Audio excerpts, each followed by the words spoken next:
Hey guys, it's Mike here, and in this video, I'm going to be reviewing John Wick Chapter 3, Parabellum. Now, I really like the John Wick movies. Since the first film, they've stood apart from the typical shaky cam, quick-cutting action movies of today, and provided hard R action for an adult audience. Something which is really missing from today's PG-13 filled movie slates. They take a lot of influence from the great modern Asian action movies, while also borrowing elements from the classic 80s revenge stories. While the first one has a more personal connection for John, the second one really took the action and the world building to the next level, and definitely has to be my favorite of the series. So going into John Wick 3, my expectations were pretty high, and now having seen the film, I'd have to say that some of them were met, while others fell short. Now first off, I'll talk about the main reason why people come to see these films, and that would have to be the action. The action sequences in this film are incredible, and there's a lot of them during the runtime.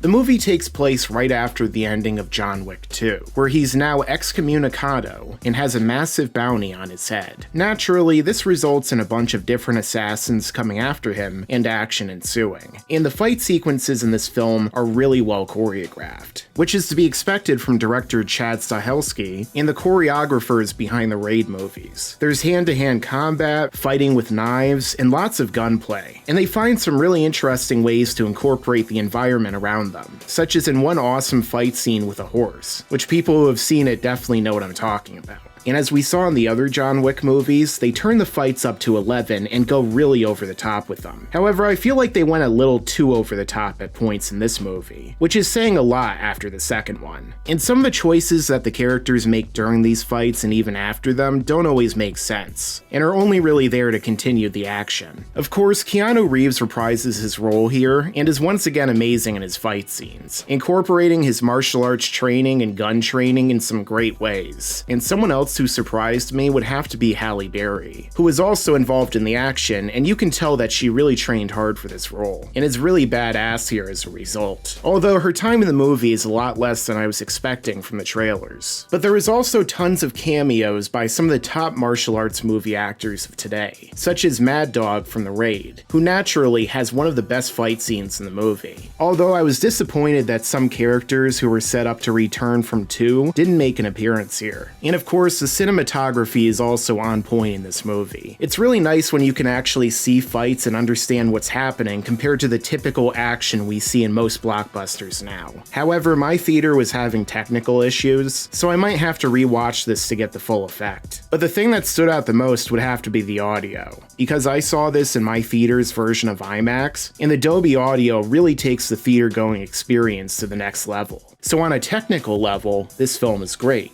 However, when it comes to the story and the writing, I feel like this one is the weakest of the three. On one hand, we do get some more lore exploration, which is interesting, but I don't really like where they took certain storylines, such as the subplot that we have with this character called the Adjudicator, which I feel like really bogged down the film. She's sent there from the High Table, which is basically the assassin Illuminati, so that she can punish people who helped John Wick in the second film. But I just don't like how they executed this. One of the biggest problems would have to be the acting from the Adjudicator. All of her line deliveries are incredibly wooden, and if she was in a small part of the movie, I could understand. However, she's in scene after scene, which hurts the pacing because all these scenes really drag the film to a halt. I heard originally that they were going to have Carrie-Anne Moss play Halle Berry's role in this film, but it didn't happen because of some executive decision. However, the role of the Adjudicator seems right up her alley, and I think the film would have been better if she played that role instead.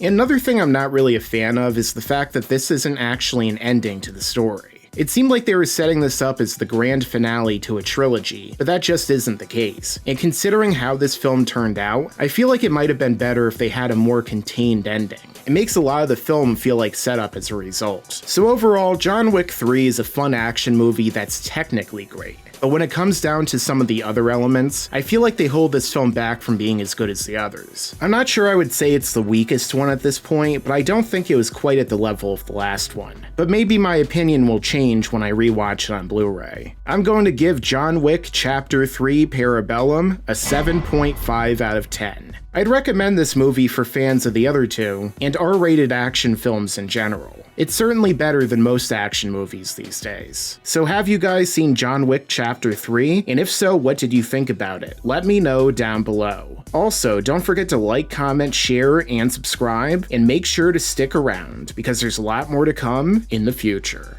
Yeah, and you better subscribe.